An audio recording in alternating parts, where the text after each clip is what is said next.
Hello my dear aspirants, warm welcome करते हैं आपके डॉन न्यूज़पेपर का एडिटोरियल एंड ओपिनियन के सेशन में। First of all thank you so much for supporting us and joining us. I hope my dear aspirants all of you are doing great and as you know very well कि हम इस क्लास में daily basis के ऊपर current affair, Pakistan affair, IR और SA के related जितने भी इंपॉर्टेंट टॉपिक्स हैं, चाहे उनमें ओपिनियंस हैं, एडिटोरियल्स हैं या हमारे आर्टिकल्स ही क्यों ना हो, इनकी हम एक डिटेल्ड और एग्जाम ओरिएंटेड डिस्कशन तो करते ही हैं, लेकिन इनका बैलेंस अप्रोच के साथ एनालिसिस भी करते हैं, जो हमारे सीएसएस और पीएमएस एग्जाम्स प्रिपरेशन के लिए बहुत इंपॉर्टेंट है।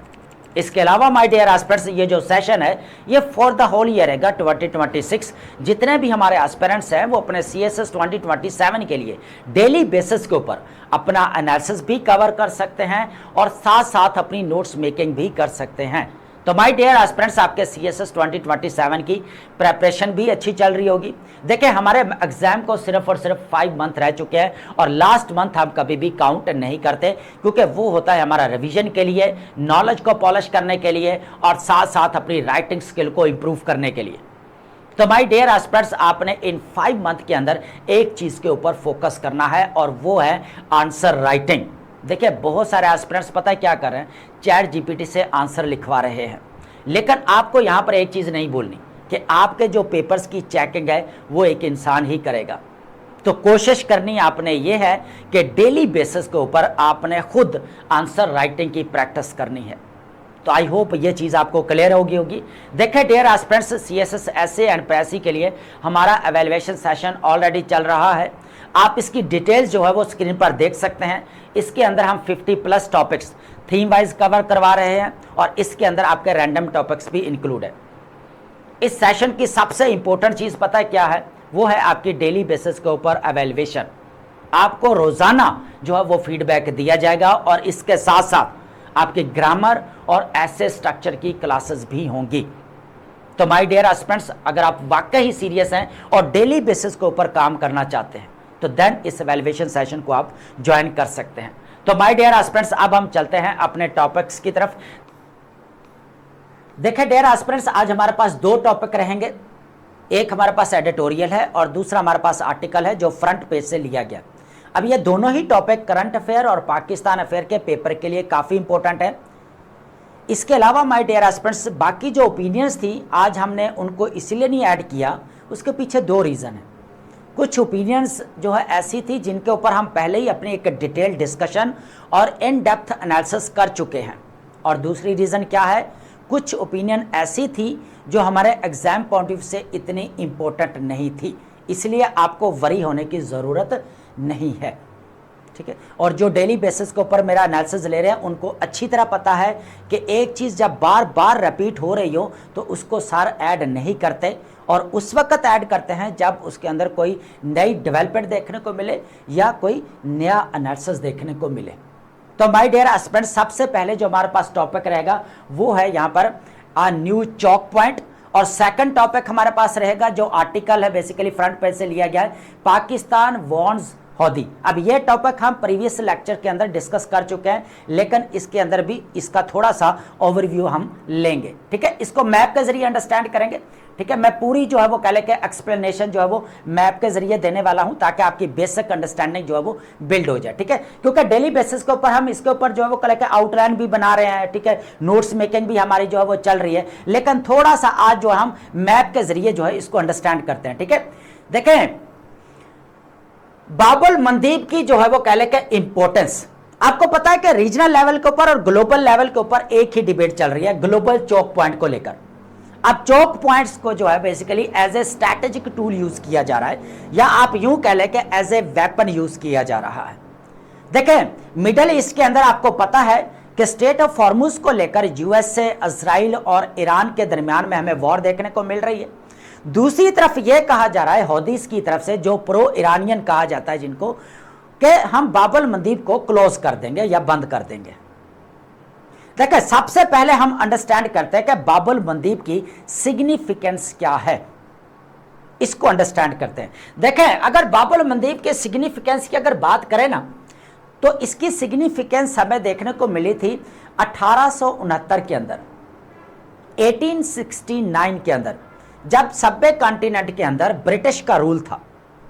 ब्रिटिश ने क्या किया कि सभ्य कॉन्टिनेंट से रिसोर्सेस को ट्रांसफर करना था यूरोप, तो उसको शॉर्टकट कोई रूट नहीं मिल रहा था।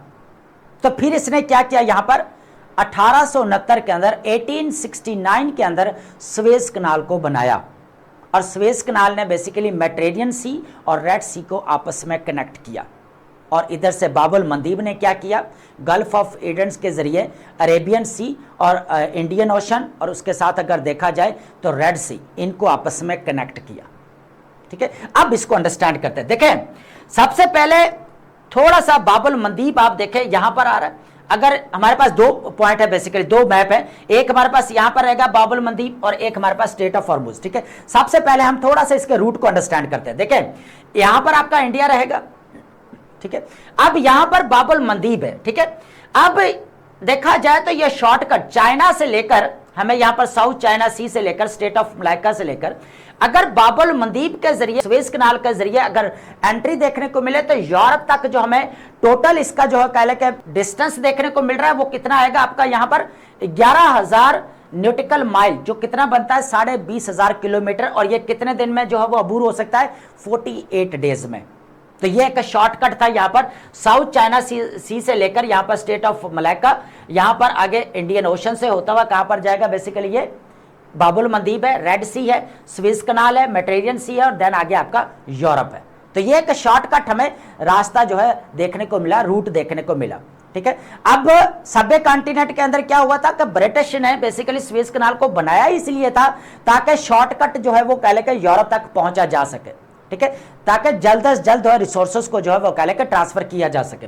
अब यहां पर क्या हुआ कि अगर ऊपर से जाना पड़ता है आउटसाइड से, तो यहां पर कैप ऑफ गुड होप की तरफ से होकर जो है हमें अटलांटिक ओशन से होते हुए जो वो कह लेकर यूरोप तक जाना। तो इसकी बेसिकली यहां पर कितनी लेंथ बनती है, अगर देखा जाए तो हमारे पास इसका डिस्टेंस वो बनता है 14,500 न्यूटिकल माइल, 27,000 किलोमीटर जो है यहां से अगर देखा जाए तो इसका हमें डिस्टेंस देखने को मिलता है। ठीक है, तो आप इसकी इंपोर्टेंस चेक करें कि इसकी इंपोर्टेंस हमें ब्रिटिश रूल के द्वारा भी देखने को मिली। ये स्वेज कनाल कब बनाई गई, बेसिकली 1869 के अंदर। तब से हमें बाबुल मंदीब की जो है वो कह लेके इंपोर्टेंस या सिग्निफिकेंस देखने को मिल रही है। ठीक है, तो आई होप यहां तक चीज क्लियर होगी। कि अब हम चलते हैं यहां पर बेसिकली जो अभी कंटेम्परेरी सिनेरियो में चोक पॉइंट्स को एज ए स्ट्रैटेजिक टूल या एज ए वेपन यूज किया जा रहा है। अब बाबुल मंदीब को लेकर बात करते हैं कि अगर इसको बंद कर दिया जाता है तो ग्लोबल इकोनॉमी के ऊपर क्या इंपैक्ट पड़ने वाला है।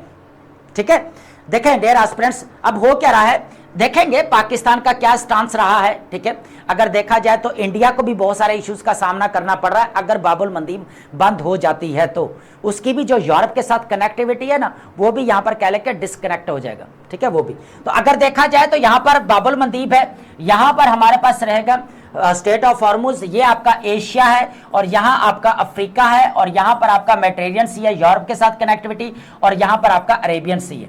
तो अगर देखा जाए तो अरेबियन सी और यहां पर हमारे पास आ जाएगा बाबुल मंदीब। ठीक है, अब अगर देखा जाए तो ये जो गल्फ है ना, गल्फ के जो अगर देखा जाए टोटल डिपेंडेंसी जो है ना वो इन चौक पॉइंट्स के ऊपर है।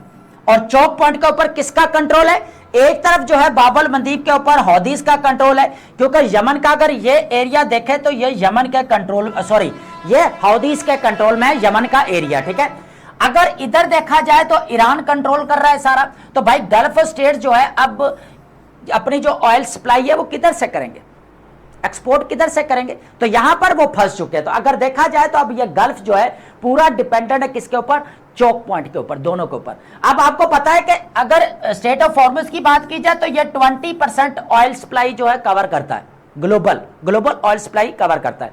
अगर इसकी बात की जाए तो यहां पर डिफरेंट हमें जो है कह लेके कुछ स्टैट्स देखने को मिलते हैं। For example USA energy information administrative की अगर रिपोर्ट के मुताबिक देखें तो यहां पर कह लेके 6.2 मिलियन जो है वो कह लेके 2018 के अंदर जो है यहां पर ऑयल सप्लाई चेन देखने को मिली थी, पर डे की बात कर रहा हूं मैं, पर डे। ठीक है, इसके बाद 8.7 मिलियन जो है वो कह लेके 2023 के अंदर जो है ऑयल सप्लाई यहां पर बढ़ चुकी थी। 2024 के अंदर जो है वो हमें कह लेके यहां पर जो 2024 के अंदर क्या हुआ, यहां पर 4 पॉइंट समथिंग जो है यहां पर मिलियन पर डे रह गई। तो अभी अगर देखा जाए तो कितना हो सकता है 3 to 4 मिलियन बैरल जो है ऑयल पर डे सप्लाई देखने को मिलती है यहां पर बाबुल मंदीब के जरिए। ठीक है, अब यहां पर क्या हो रहा है कि बेसिकली ये अरेबियन सी से या इंडियन ओशन से होते हुए गल्फ ऑफ एडन है और इसके साथ रेड सी आ जाएगा, आगे आपका स्विस कनाल आ जाएगा और आगे आपका टोटली मेडिटेरियन सी है। ठीक है, अब अगर देखा जाए तो इन दोनों को अगर बंद कर दिया जाए तो इन दोनों का कितना बनता है 25 to 30% ऑयल सप्लाई जो है यहां पर आपके क्या होगी, बंद हो जाएगी। ठीक है, दोनों का अगर देखा जाए 25 to 30 जो है वो परसेंट ग्लोबल ऑयल सप्लाई बनती है। तो अगर इनको बंद कर दिया जाए तो आप समझे कि कितना नेगेटिव इंपैक्ट पड़ेगा। ठीक है, उसके बाद अगर देखा जाए तो इंश्योरेंस कॉस्ट जो है यहां पर बढ़ जाएगी। ठीक है, शिपिंग को लेकर आने और जाने की जो फी है वो भी यहां पर बढ़ जाएगी, क्योंकि उसको यहां पर क्या करना पड़ेगा, बाहर से जाना पड़ेगा, कैप ऑफ गुड होप की तरफ से होते हुए अटलांटिक ओशन से होते हुए यूरोप की तरफ जाना पड़ेगा, क्योंकि यह शॉर्टकट एक रूट बनाया गया था और यह ब्रिटिश ने बनाया था। ठीक है, तो अब हुआ क्या है कि यहां पर अगर देखा जाए तो सऊदी अरेबिया की अगर बात की जाए यहां पर ऑयल सप्लाई की, तो वो यहां पर बाबुल मंदीब के जरिए कर रहा था। अब यहां पर हौदीज की तरफ से क्या हो रहा है, यहां से हौदीज क्या कर रहे हैं, जो सऊदी अरेबिया के जो शिपिंग है, ऑयल शिपिंग, उसके ऊपर अटैक कर रहे हैं। ठीक है, सना एयरपोर्ट के ऊपर अटैक किया, फिर शिपिंग के ऊपर अटैक किया जा रहा है। अब ये कह लें कि 23 जुलाई से हमें अटैक्स देखने को मिल रहे हैं। कब से, बेसिकली 23 जुलाई से अटैक्स देखने को मिल रहे हैं। अब यहां पर क्या हुआ कि पाकिस्तान की तरफ से प्रीवियस लेक्चर के अंदर हमने टॉपिक डिस्कस किया था कि पाकिस्तान ने कहा कि यह फ्रीडम ऑफ नेविगेशन की वायलेशन है, उसकी खिलाफ वर्जी है। पाकिस्तान ने बात की थी कि कह लें कि यहां पर सेल्फ राइट डिफेंस की बात की थी कि पाकिस्तान ये राइट है, पाकिस्तान के पास ये हक रखता है कि वो कह लें कि यहां पर डिफेंड कर सकता है, डिफेंसिव अटैक आप समझ लें। ठीक है, अब अगर देखा जाए according to UNO charter and international law कि अगर पाकिस्तान के अगर यहां पर शिपिंग के ऊपर अटैक किया जाता है तो फॉरेन अफेयर जो हमारे मिनिस्ट्री उनकी तरफ से बड़ा क्लियरली जो है वो कह लें मैसेज किया है कि अगर आप अटैक करते हैं तो ये हमारी नेशनल सिक्योरिटी और नेशनल इंटरेस्ट के लिए बहुत बड़ा थ्रेट समझा जाएगा। ठीक है, तो ये हौदीज को बेसिकली यहां पर वार्न किया, किसने किया है, पाकिस्तान ने वार्न किया है। ठीक है, तो अगर देखा जाए तो पाकिस्तान ऑलरेडी जो है सऊदी अरेबिया के साथ जो है वो कह लें कि डिफेंस पैकेट साइन कर चुका है। अगर कह लें कि सऊदी अरेबिया के शिपिंग के ऊपर अटैक होता है तो पाकिस्तान के ऊपर ऑटोमेटिकली अटैक होगा, समझा जाएगा, कंसीडर किया जाएगा। ठीक है, जिस तरह हमें नेटो के अंदर देखने को मिलता है आर्टिकल 5 के अकॉर्डिंग कि एक स्टेट के ऊपर हमला दूसरी स्टेट के ऊपर कंसीडर किया जाएगा। तो यही चीज है कि अगर शिपिंग के ऊपर अटैक होता है तो इसका मतलब है पाकिस्तान की शिपिंग के ऊपर अटैक है। तो पाकिस्तान ने यहां पर बड़ी क्लैरिटी के साथ कहा है कि भाई ये बाबुल मंदीब को अगर क्लोज किया गया तो ये फ्रीडम ऑफ नेविगेशन की खिलाफ वर्जी होगी, ये रूल बेस्ड जो मैरीटाइम ऑर्डर है उसकी खिलाफ वर्जी है। अब अगर यहां पर दूसरी तरफ अगर देखा जाएगा इंडिया की तरफ, अब यहां पर इंडिया है ना यहां से, तो इंडिया को जो है कह लें कि अभी जो कह लें कि जहां पर वो इंपोर्ट कर रहा है या एक्सपोर्ट कर रहा है, जो उसको फायदा हासिल हो रहा है वो बाबुल मंदीब के जरिए हो रहा है। ठीक है, स्टेट ऑफ हॉर्मुज के ऊपर तो इतनी बात नहीं कर रहा, हालांकि इसका नेगेटिव इंपैक्ट बहुत ज्यादा पड़ रहा है क्योंकि ईरान से वो इंपोर्ट करता है बहुत ज्यादा ऑयल। ठीक है, लेकिन अब हो क्या रहा है कि यूरोप के साथ इसकी कनेक्टिविटी जो है वो नहीं रहेगी, तो सबसे ज्यादा अगर देखा जाए तो इंडिया के ऊपर भी जो है काले के इंपैक्ट पड़ेगा अगर बाबुल मंदीब है। तो इंडिया भी यहां पर चाह रहा है कि बेसिकली बाबुल मंदीब को सिक्योर किया जाए, इंडिया भी यही चाहता है। दूसरी तरफ अगर चाइना देखा जाए तो चाइना भी यही चाहता है कि भाई बाबुल मंदीब को सिक्योर किया जाना चाहिए, क्योंकि सबका ही इंटरेस्ट है। अब अगर बाबुल मंदीब को बंद किया गया तो अब सब भी बोलेंगे, क्योंकि अगर ये दोनों ही बंद कर दिए जाएंगे तो आपका 25 to 30% ऑयल तो आपका यहां पर ही ब्लॉक हो जाएगा। नेगेटिव इंपैक्ट कैसे पड़ेगा, और सबसे ज्यादा जो नेगेटिव इंपैक्ट पड़ेगा वो पाकिस्तान के ऊपर पड़ेगा, ऑयल प्राइसेस एकदम से बढ़ जाएंगी।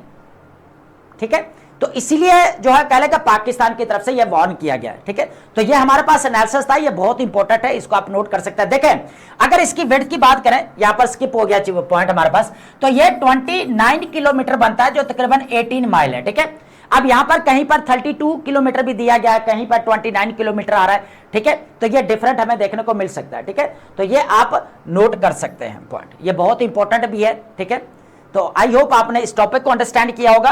देखिए हमारी जो आउटलाइन थी बेसिकली न्यू चौक पॉइंट की, तो ये हमारा जो वो एनालिसिस रहेगा वही मैं यहाँ पर जो है वो दिखा देता हूँ, आप नोट कर सकते हैं यहाँ पर या स्क्रीनशॉट ले सकते हैं, ठीक है। इसके साथ अगर देखा जाए तो हमारे पास जो नेक्स्ट टॉपिक क्या था बेसिकली आर्टिकल पाकिस्तान वांट्स हौदीज, वो भी हमने एनालिसिस दे दिया। तो ये आप राइट टू सेल्फ डिफेंस की बात करता है पाकिस्तान, तो ये चीजें, ये सारी चीजें हम डिस्कस कर चुके हैं। और अब हम बात करते हैं अपने इंपॉर्टेंट वर्ड्स की।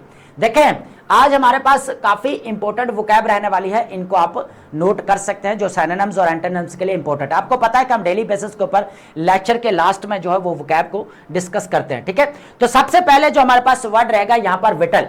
विटल मीन्स क्या आता है? To carve or shape by cutting away small pieces to reduce something gradually, ठीक है। होता है क्या कि छील कर तराशने को बोला जाता है या आहिस्ता आहिस्ता कम करना, ठीक है। तो इसका सिमिलर मीनिंग क्या बनेगा? कार्व या रेड्यूस, ऑपोजिट क्या बनेगा? बिल्ड या इंक्रीज, ठीक है। सेकंड वर्ड हमारे पास क्या रहेगा यहाँ पर? टिमरस। टिमरस बहुत इजी वर्ड है। टिमरस का मतलब होता है शाय होना, फेयरफुल। डरपोक को बोल सकते हैं आप, लैकिंग करेज, जिसके अंदर इतना हौसला ना हो, ठीक है।